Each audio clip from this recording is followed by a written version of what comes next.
अस्सलामुअलैकुम all near and dear students. Last time हमने 8th standard की रियाजी की टेक्स्ट बुक से फर्स्ट चैप्टर को शुरू किया था। अगर आपके जहन में हो, नातिक और गैर नातिक एदाद, रैशनल एंड इर्रेशनल नंबर्स, और काफ़ी छोटी छोटी बातों को हमने उसमें कवर करने की कोशिश की थी। आपने अगर अभी भी वीडियो नहीं देखी है तो आप वीडियो देख लीजिए, मैं आपके लिए लिंक डिस्क्रिप्शन में दे के रख रहा हूँ। और आज के इस सेशन में हम लोग जो हमारे सबक का अगला पॉइंट है, जो सब टॉपिक है कंपैरिजन के रिलेटेड में, नातिक एदाद में तरतीबी ताल्लुक या छोटा बड़ापन, उसको समझने जा रहे हैं। कुछ मिसालें मैं आप लोगों के लिए सामने रख रहा हूँ। 1 एंड 4 के बारे में पहली मिसाल है, इसी तरह से -1 एंड -4। तो 1 और 4 के बारे में हर स्टूडेंट अच्छी तरह जानता है कि 1 छोटा है और 4 बड़ा है। तो जो बड़ा रहेगा उसकी तरफ हमको ये जो निशान है, जो अलामत है छोटे बड़ेपन की, जो बड़ा रहेगा उसकी तरफ आपको ये मुंह खोल देना है। इस बात को आपको जहन नशीन रखना है। उसके बाद -1 एंड -4 की जब हम लोग बात करेंगे तो ये 4 दिख तो रहा है बड़ा है, लेकिन निगेटिव में होने की वजह से जो अदद जितना बड़ा होता है हकीकी मानों में वो छोटा होता है, और जो अदद जितना छोटा दिखाई दे रहा है निगेटिविटी की वजह से वो बड़ा होता है। तो ऐसा आप लोग कह सकते हैं कि आपका -1 जो है वो बड़ा है और -4 जो है छोटा है। आप देख सकते हैं कि जो -1 बड़ा है इसलिए उसकी तरफ हमने ये मुंह खोला है। मुझे उम्मीद है कि ये साइन कैसे यूज़ करनी है आप अच्छी तरह सीख चुके होंगे, जान गए होंगे। आप लोगों के माइंड में कोई भी कन्फ्यूजन नहीं होना चाहिए। जो बड़ा रहेगा उसकी तरफ मुंह खोल देना है, जो छोटा रहेगा उसकी तरफ ये निशान रहेगा। जो बड़ा है उसकी तरफ आपको मुंह खोल देना है। आगे की मिसालें आप लोग देख सकते हैं। मिसालों से पहले हम लोग थोड़ा सा ये हमारी नंबर लाइन को समझते हुए आगे बढ़ते हैं। नंबर लाइन में भी आप लोग देख सकते हैं कि 1 एंड 4 की जब हम लोग बात करेंगे तो ये 1 और 4 में 1 जो है वो लेफ्ट में है और 4 जो है वो राइट में है। तो जो लेफ्ट वाला है वो छोटा रहेगा और जो राइट वाला है वो बड़ा रहेगा। -1 और -4 की अगर बात करते हैं तो -1 यहाँ पर है और -4 यहाँ पर है। अब -4 जो है वो लेफ्ट में आ चुका है और -1 जो है वो राइट में है। तो ऐसी सिचुएशन में आप लोग कह सकते हैं कि दोनों के अंदर जो राइट में है वो बड़ा और जो लेफ्ट में है वो छोटा। इसी तरह से हमने 0 के बारे में भी बात की थी लास्ट टाइम के 0 को सेंटर में लिखा जाता है, राइट साइड में सारे पॉजिटिव इंटीजर्स लिखे जाते हैं, लेफ्ट साइड में नेगेटिव इंटीजर्स लिखे जाते हैं। 0 ना तो नेगेटिव होता है ना तो पॉजिटिव होता है। 0 is neither positive nor negative. Next example जो हमारे पास है 3 एंड 0, इसी तरह से -3 एंड 0। तो 3 और सिफर के ताल्लुक से देखेंगे तो ये 3 पॉजिटिव है इसलिए वो बड़ा रहेगा और सिफर छोटा रहेगा। जबकि निगेटिव जब 3 की बात होगी तो नफ़ी 3 है वो, ठीक है, और नफ़ी वाले जो भी नंबर हैं आपके वो 0 के कंपैरिजन में, सिफर के कंपैरिजन में देखा जाए तो सिफर बड़ा रहेगा, निगेटिव नंबर छोटे रहेंगे। सारे निगेटिव नंबर्स सिफर के कंपैरिजन में छोटे रहेंगे, तो सिफर आपका बड़ा आने वाला है। इसी तरह से बाकी की 2 मिसालें आपके सामने हैं, 4/9, 5/9, इसी तरह से 5/11, 5/10। यहाँ पर आप इस मिसाल में देख सकते हो कि नसबनुमा यकसा है। जब कभी नसबनुमा यकसा रहेगा तो शुमार कुनिंदा में जो छोटा है वो कसर भी छोटी रहेगी और जो शुमार कुनिंदा बड़ा है वो कसर भी बड़ी रहेगी। तो इस तरह से आप लोग कह सकते हैं कि 4/9 छोटा रहेगा और 5/9 बड़ा रहेगा। 5/9 की तरफ आपको मुंह खोलते आना चाहिए। इस तरह का अलामत आपको इस्तेमाल करते आना चाहिए। यहाँ पर देखेंगे आप लोग तो आप मैंने जो मिसाल ली है वो स्पेशल एग्जांपल है। आमतौर से आपको किताबों में ये मिसाल देखने को नहीं मिलेंगी। जब कॉम्पिटिटिव एग्जाम्स की तैयारी की जाती है, स्कॉलरशिप एग्जाम की तैयारी की जाती है, उसमें आप लोगों को ये एग्जाम्पल्स देखने को मिल सकती है। 5 और ऊपर का शुमार कुनिंदा का 5, डिनोमिनेटर पहले बराबर बराबर थे, अब नुमरेटर्स बराबर बराबर आ गए हैं। जब कभी नुमरेटर बराबर हो, शुमार कुनिंदा बराबर हो, तो ऐसी सूरत में आपको याद रखना है कि जिसका नसबनुमा बड़ा दिख रहा है हकीकी मानों में वो जो कसर है वो छोटी रहेगी, और जिसका नसबनुमा छोटा दिख रहा है वो कसर बड़ी रहेगी। ठीक है, तो ये आपको ध्यान में रखना है कि जब डिनोमिनेटर्स अलग अलग हैं, न्यूमरेटर्स इक्वल हैं, तो डिनोमिनेटर में जो बड़ा डिनोमिनेटर है वो फ्रैक्शन छोटी रहने वाली है। तो इस तरह से आप लोगों को ये देखने को मिलेगा। तो चलिए हम हमारी अगली मश्क की तरफ बढ़ते हैं। हमारी जो मश्क इस मरतबा है वो है 1.2 प्रैक्टिस सेट 1.2। और 1.2 के अंदर जो आपको इंस्ट्रक्शन देखने को मिलेगी, इंग्लिश में लिखा हुआ होता है कंपेयर द फॉलोइंग नंबर्स और उर्दू में आप लोग देख सकते हैं कि दर्ज झेल एदाद में छोटा बड़ापन तय कीजिए। मिसाल या पहला सवाल आप देख सकते हैं, नफी 7 और नफी 2 को कंपेयर करने के लिए कहा है उन्होंने। इसी तरह से दूसरा सवाल 0 और -9/5।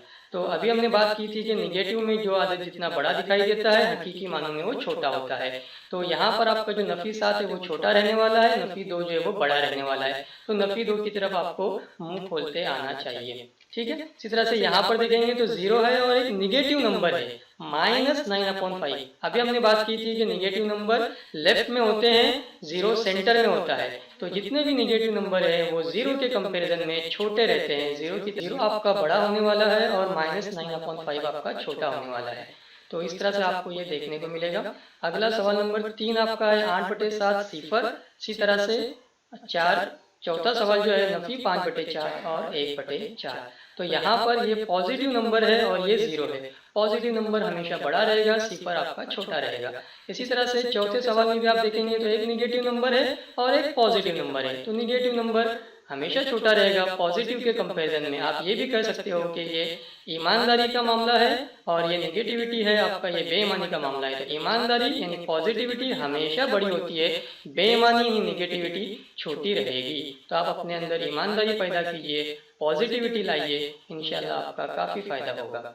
फिर आगे देखते हैं सवाल नंबर 5 और सवाल नंबर 6। आपको देखने मिलेगा कि नसबनुमा यकसा है, 29-29। इसी तरह से 20-20। तो सब सेम डिनोमिनेटर जब रहेंगे तो आपका जो शुमार कुनिंदा छोटा रहता है वो कसर भी छोटी रहती है और आपका जो न्यूमरेटर बड़ा रहता है वो फ्रैक्शन भी आपकी बड़ी रहती है, ऐसा आप लोग कह सकते हैं। तो इस तरह से हमने ये 141/29 ये जो आपकी बड़ी फ्रैक्शन है इसकी तरफ आपका मुंह खोल दिया है। -17/20 -13/20 इसको भी आप लोग कंपेयर कर सकते हो। -17 ये दिख तो रहा है बड़ा है, लेकिन एक्चुअल में निगेटिव में जो नंबर जितना बड़ा दिखता है वो छोटा रहता है। So you can say -17/20 is less than -13/20। आगे की जो मिसालें हमारे पास हैं उनमें आप लोगों को कुछ और बातें सीखने को मिलेंगी। सवाल नंबर 7 और सवाल नंबर 8 अब देखेंगे आप लोग। तो आपके जो डिनोमिनेटर्स हैं वो सेम नहीं है। यहाँ पर भी देख सकते हैं 8 और 4 डिनोमिनेटर आपके सेम नहीं है। तो जब डिनोमिनेटर सेम थे तो उस तरह से हमने काम किया था, और अब डिनोमिनेटर अलग अलग है। तो हमारे पास जो उसूल है आपको ध्यान में रखना है कि हम लोग ये 15 का ज़र्ब करने वाले हैं 16 से और 12 का ज़र्ब करने वाले हैं 7 से। इसे आप लोग तिरछी ज़र्ब की मदद से भी याद रख सकते हैं। तो चलिए सॉल्यूशन को शुरू करते हैं। पहले मैंने सवाल को कॉपी कर लिया है। 15 we are going to multiply by 16 and then we have to multiply that 12 by 7। तो यहाँ पर 15 और 16 का मल्टीप्लाई करके आंसर लाना है आपको। 15 सिक्सा करेंगे तो आंसर आने वाला है 90 का यहाँ पे 0 आएगा, 9 कैरी में जाएगा।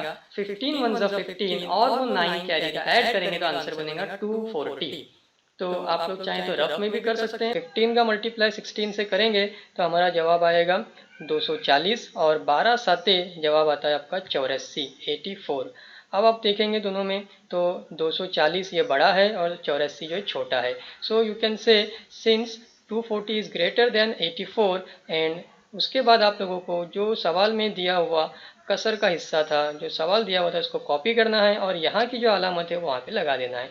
आपको कॉमा वगैरह नहीं लगाना है, इस बात को आप लोग ज़हन नशीन रखें। उसके बाद हम अगला सवाल देखते हैं। सवाल नंबर 8 में भी आप समझने की कोशिश कर सकते हैं कि हमको -25 को मल्टीप्लाई करना रहेगा 4 से, 8 को मल्टीप्लाई करना रहेगा -9 से। तो आपका आंसर आने वाला है 25 4 ज़ा -100 हो जाएगा, 8 9 ज़ा 72 -72 हो जाएगा।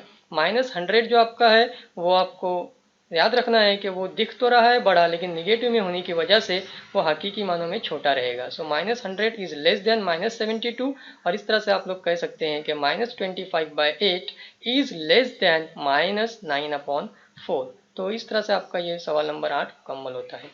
आज पर 9 और सवाल नंबर 10 को देखते हैं हम लोग इसी तरीके से सॉल्व करने की कोशिश कर सकते हैं। मैं एक बात वाज़ेह कर दूं कि कुछ और तरीके भी हो सकते हैं हल करने के, लेकिन मुझे लगता है कि ये आसान तरीका है, बच्चों को ये आसानी होती है, इसलिए मैंने ये तरीका फॉलो किया है। हमको यहाँ पर सॉल्यूशन में पहले कॉपी कर लेना है, फिर इसके बाद 12 का ज़र्ब करना है 5 से और 15 का ज़र्ब करना है 3 से। 12 पंजे 60, 15 तिया 45 और इस तरह से आप लोग कह सकते हैं कि 60 आपका बड़ा आने वाला है, 45 आपका छोटा आने वाला है और बाद में 12/15 ये आपका बड़ा आएगा और 3/5 जो आपका वो छोटा आएगा। और इस तरह से आपका जवाब तैयार हो गया। सवाल नंबर 10 को भी हम लोग देख लेते हैं जल्दी जल्दी में। नफी 7 और बटे में 11 है, नफी 3/4 है। सॉल्यूशन में मैंने इसको कॉपी कर लिया है। -7 multiplied by 4 and 11 multiplied by -3। 7 4 28, your answer will be -28। Answer will be -28। और 11 3 33, योर आंसर विल बी -33। ये -28, ये -33 को हम कंपेयर करेंगे। -28 is greater and -33 is smaller. तो ग्रेटर की तरफ आपको ये मुंह खोल देना है और फिर हम लोग ये सवाल का हिस्सा कॉपी करेंगे और इस तरह से हमारा ये जवाब भी तैयार हो जाता है। तो इस तरह से ये आपकी मश्क थी। मुझे उम्मीद है कि आपको सारी बातें क्लियर हो गई होंगी और फिर भी कोई डाउट रहे तो आप लोग पूछ सकते हो।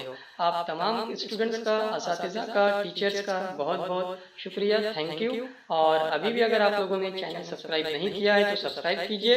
इंशाल्लाह नेक्स्ट वीक में हम लोग अगली एक्सरसाइज की बात करेंगे। शुक्रिया।